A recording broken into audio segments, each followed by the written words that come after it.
السلام علیکم، میں انداز عمر ہوں۔ اسلام آباد میں کھلبلی مچی ہوئی ہے، یوں لگ رہا ہے جیسے بہت بڑا کچھ ہونے جا رہا ہے، لیکن کیا ہونے جا رہا ہے یہ کسی کو نہیں پتا۔ ایک ہاتھ کو نہیں پتا کہ دوسرے ہاتھ میں کیا ہے۔ آئینی ترمیم میں کیا ہوگا، آئینی ترمیموں میں کس کو اس کا فائدہ ہوگا، کس کو نقصان ہوگا؟ چیف جسٹس قاضی فائز عیسیٰ صاحب برقرار رہیں گے یا جسٹس منصور علی شاہ صاحب چیف جسٹس بنیں گے یا دونوں چلے جائیں گے؟ فوکس اب تک ان معاملات پر تھا، لیکن اب جب پٹاری کے اندر جھانکنے کا موقع مل رہا ہے تو لگ رہا ہے کہ یہ معاملہ بہت ثانوی ہے۔ میں بھی کافی اپنے ویلاگس میں یہ گزارش کرتا رہا ہوں کہ یہ معاملہ صرف ایک چیف جسٹس کا اور دوسرے چیف جسٹس کا نہیں ہے، یہ معاملہ اس سے کہیں زیادہ بڑا ہے۔ آج قومی اسمبلی کا اجلاس ہونا تھا صبح 11 بجے سے 4 بجے تک اجلاس ملتوی کر دیا گیا، کیونکہ ابھی نیگوسیشنز چل رہی تھیں۔ مولانا صاحب مان گئے، نہیں مانے، متحدہ قومی موومنٹ والوں کی کیا شرائط ہیں، اور کیا پی ٹی آئی کو بھی آن بورڈ لیا جائے یا نہ لیا جائے، ان سارے معاملات کی وجہ سے معاملہ جو ہے ڈیلے ہو گیا۔ قومی اسمبلی کا اجلاس 4 بجے تک چلا گیا۔ 4 بجے کے بعد پتہ چلا کہ ابھی اجلاس اور آگے جانا ہے، رات 8 بجے کو کہا جا رہا ہے کہ اجلاس ہوگا۔ سینٹ کا اجلاس بھی اسی طرح آج صبح ہونا تھا، نہیں ہوا۔ ادھر کابینہ کا اجلاس ہونا تھا، وہ نہیں ہوا۔ نواز شریف صاحب جو اسلام آباد کی طرف جاتے ہی نہیں تھے، یا وہ لاہور میں پنجاب کابینہ کے اجلاسوں میں یا پنجاب کابینہ کے حوالے سے، پنجاب حکومت کے حوالے سے اجلاسوں میں شریک ہوتے تھے، اور اسلام آباد جاتے بھی تھے تو یوں بیچ میں سے سیدھے نکل جاتے تھے مری کی طرف۔ یعنی وہ جو وزیر اعظم ہاؤس، قومی اسمبلی، سینٹ، جو اپنا سیکریٹریٹ، یہ جو کابینہ لاجز، جہاں یہ سارا ملک جہاں سے چلایا جاتا ہے اس طرف رخ نہیں کرتے تھے۔ ایک بار گئے حلف اٹھایا، ایک بار گئے وزیر اعظم کا الیکشن ہوا، یہاں تک کہ میاں نواز شریف صاحب نے بجٹ کو ووٹ نہیں کیا تھا۔ یعنی اپنی حکومت ہے، بھائی وزیر اعظم ہے، لیکن بجٹ پہ نہیں گئے تھے۔ نواز شریف کی طرح ان کے نقش قدم پر چلنے والے حمزہ شہباز صاحب بھی اسمبلی میں نہیں گئے تھے، وہ بھی اسلام آباد گئے ہوئے ہیں۔ تو ظاہر ہے معاملہ بڑا ہے۔ مولانا فضل الرحمان صاحب، میں نے آپ کو بتایا تھا کہ ان کے کل اور پرسوں کا شیڈیول تھا اسلام آباد سے کراچی جانا، وہ ملتوی ہو گیا۔ تو ظاہر ہے مولانا اگر ناراض ہوتے، انکار کر دیتے کہ جی میں نے ان آئینی ترامیم میں حصہ ہی نہیں لینا، تو مولانا صاحب اسلام آباد کیوں بیٹھتے؟ جا کے کراچی بیٹھ جاتے، اور پھر کراچی بار بار مولانا صاحب کے پاس حکومتی وفود کا جانا ظاہر مشکل ہو جاتا۔ بھائی 1.5-2 گھنٹے کی تو کم از کم، بہت ہی تیزی کے ساتھ جہاز چلا لیں تو 2 گھنٹے لگیں گے کراچی تک، 1.5 گھنٹہ سوا تو مطلب 1.5-2 گھنٹے تو لگیں گے نا، تو آنے جانے میں ہی تھک جاتے۔ تو مولانا صاحب اسلام آباد میں بیٹھے، حکومتی وفود گئے مولانا صاحب کے پاس، ملاقات ہوئی، بلاول بھٹو گئے، ملاقات ہوئی، deputy prime minister Ishaq Dar صاحب گئے، ملاقات ہوئی، وزیر قانون اعظم نذیر تارڑ صاحب گئے، ملاقات ہو گئی۔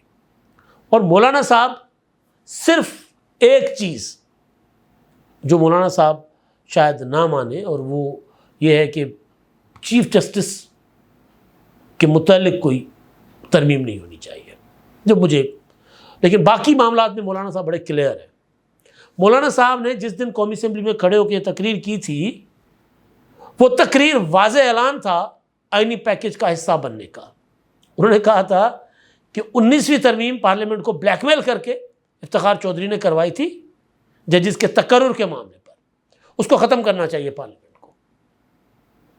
تو مولانا فضل الرحمان صاحب اگر ڈیمانڈ کر رہے ہیں کہ فلاں ترمیم کی جائے، تو اس کا مطلب یہی تھا کہ مولانا صاحب جو ہے وہ راضی ہیں کہ آئیں میرے ساتھ بات کریں۔ اور مولانا صاحب کے ساتھ شاید پی ٹی آئی والے بہت کم انگیج کر رہے تھے، حکومت زیادہ انگیج کر رہی تھی۔ اور کسی سیانے نے کہا ہے کہ مولانا صاحب تو حکومت کے کوٹا پر اپوزیشن میں بیٹھے ہوئے، تاکہ یہ تاثر ہو کہ جی اپوزیشن کو راضی بازی کر کے ہم نے جو ہے وہ آئینی ترمیم پیکج ہم لے کر آئے۔ اب آج جو چیزیں فائن ہو کر سامنے آئی ہیں، میں باقی اسلام آباد میں جو ہوتا رہے وہ آپ کے سامنے رکھتا ہوں، جو چیزیں فائن ہو کر سامنے آ رہی ہیں اس میں ایک 63A میں ترمیم۔ اب 63A بھی ایک بہت بڑا ڈرامہ تھا سپریم کورٹ آف پاکستان نے رچایا، یعنی ایسا ڈرامہ دنیا کی عدالتی تاریخ میں شاید نہیں ہوتا کہ جرم نہیں ہوا، سزا ہو گئی۔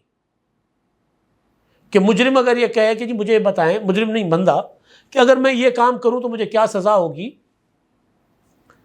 اور وہ کام کرے بھی نہ اور اس کو سزا بھی دی جائے۔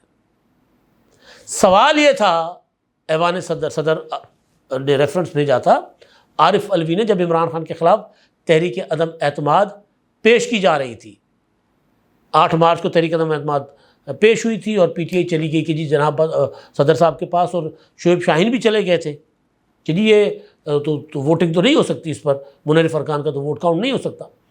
تو پھر صدر نے ریفرنس بھیجا کہ بتایا جائے کہ منیر فرقان جو ہیں اپنی پارٹی سے انحراف کرنے والے تحریک عدم اعتماد میں، ان کا ووٹ کاؤنٹ ہوگا یا نہیں ہوگا، اور اگر وہ ووٹ کرتے ہیں تو وہ ممبر رہیں گے یا نہیں رہیں گے۔ تو جو اس دوران جو عبوری آرڈر تھا سپریم کورٹ کا، وہ یہ تھا کہ ارکان کو ووٹ کاسٹ کرنے سے نہیں روکا جا سکتا، کسی بھی رکن کو۔ ہاں اس کے بعد پھر 63 جو ہے وہ یا آئین جو ہے وہ اس میں حرکت میں آئے گا، اور وہ رکن جو اپنی پارٹی سے انحراف کرے گا، پارٹی کے فیصلے سے فلور کراسنگ کرے گا، یعنی وہ ایکٹ جو فلور کراسنگ جس کے اوپر لاگو ہوتا ہے، فلور کراسنگ کا قانون، اس کے تحت وہ ڈی سیٹ ہو جائے گا۔ پنجاب میں پیارا پرویز الہی جو ہے وہ عمران خان کے کوٹے پر وزیر اعلیٰ بننا تھا، حمزہ شہباز جیت گئے منیر فرقان کا ووٹ لے کر، اسپیکر نے منیر فرقان کا ووٹ کاؤنٹ کر کے حمزہ شہباز کو وزیر اعلیٰ منتخب کرنے کا اعلان کر دیا ڈپٹی اسپیکر دوست محمد مزاری نے، اور اس کے بعد سپریم کورٹ بیٹھ گئی لاہور میں، اور اس کے بعد پھر سپریم کورٹ کا وہاں سے جو تھا وہ آ گیا، جو رائے بھی آ گئی کہ جی نہیں جو رکن ہے، ہاں سپریم کورٹ کی اس رائے کے تحت سپریم کورٹ نے فیصلہ دے دیا کہ جی جو رکن ہے وہ ووٹ کاسٹ کرے گا، ووٹ کاؤنٹ بھی نہیں ہوگا، اور وہ ڈی سیٹ بھی ہو جائے گا۔ 25 ارکان ڈی سیٹ کر دیے گئے، 25 ارکان، اور ووٹ بھی کاؤنٹ نہیں ہوا، اور اس فیصلے کی بنیاد پر پرویز الہی کو وزیر اعلیٰ بنا دیا گیا۔ یعنی سپریم کورٹ نے اپنے فیصلے کے ذریعے تحریک عدم اعتماد کا یا اسرٹینمنٹ کا جو قانون تھا، جو وہ تھا آئینی جو شکیں تھیں، آرٹیکلز تھے، وہ ری رائٹ کر دیے، دوبارہ لکھ دیا آئین، جس طرح مخصوص نشستوں والے معاملے پر کیا۔ بہت بڑا ڈرامہ تھا یہ، اس کو وہ سیدھا کرنے جا رہے ہیں۔ جس طرح مخصوص نشستوں کے فیصلے کے بعد پارلیمنٹ نے ایکٹ آف پارلیمنٹ میں ایک ترمیم کر دی، اور اس میں کہا گیا کہ نہیں یہ تو کیونکہ آرٹیکل ہے، آئین کا آرٹیکل ہے، تو لہٰذا آئین کے آرٹیکل کے ہی پریویل کرے گا، اور ایکٹ آف پارلیمنٹ میں ترمیم سے کام نہیں چلے گا۔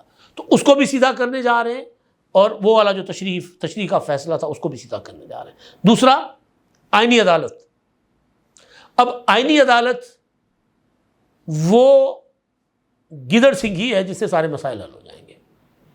کہ آپ کو لگتا ہے کہ جو سپریم کورٹ جو ہے پولیٹیسائز ہو گئی ہے، جج جو ہے سیاسی فیصلے کر رہے ہیں، آپ نئی آئینی عدالت بنا دیں، اور پولیٹیسائز جو ڈیسیشنز ہوتے ہیں وہ میکسیمم، تو زیادہ سے زیادہ اب سپریم کورٹ اگر آئینی عدالت بن جاتی ہے تو عمران خان کو ہونے والی سزا سپریم کورٹ میں اپیل جائے گی، تو سپریم کورٹ بے شک اس کو عمران خان کو بری کر دے۔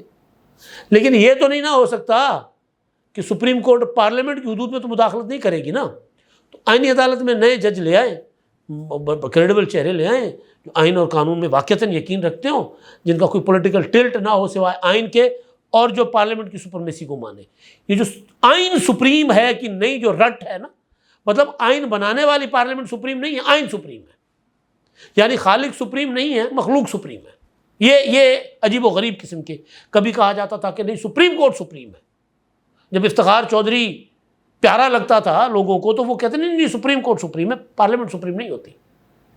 اور اس کے بعد اب یہ عمران خان اینڈ کمپنی، نہیں آئین سپریم ہوتا ہے، پارلیمنٹ سپریم نہیں ہوتی۔ نہیں بھائی، خالق پارلیمنٹ ہے تو پارلیمنٹ ہی سپریم ہے، وہ اس آئین کو تبدیل کر سکتی ہے، اور ضرورت پڑنے پر ظاہر ہے پارلیمنٹ لوگ بناتے ہیں نا، ضرورت پڑنے پر ریفرینڈم ہوتا ہے تو پورا کا پورا آئین دوبارہ آ سکتا ہے اس ریفرینڈم کے ذریعے کہ جی ہاں ایک آئین ساز اسمبلی آئے، ہمیں نیا آئین چاہیے۔ تو پھر اس صورت میں سپریم کورٹ کیا کرے گی؟ کچھ نہیں کر سکتی نا۔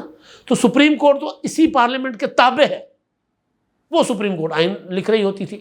تو اسی لیے آئینی عدالت معاملہ اس طرف جا رہا ہے۔ ججز کے تقرر کا طریقہ کار وہی جو مولانا فضل الرحمان صاحب نے کہا کہ جی پارلیمانی کمیشن اور جوڈیشل کمیشن کو جوائن کر لیا جائے، اور اس میں زیادہ جو ہے نا وہ اختیار پارلیمانی کمیشن یا پارلیمانی ارکان کے پاس ہونا چاہیے۔ رائے بے شک جج صاحبان کی لی جائے، لیکن یہ نہیں ہو سکتا کہ جج تقرر کریں ججوں کا، یہ نہیں ہو سکتا۔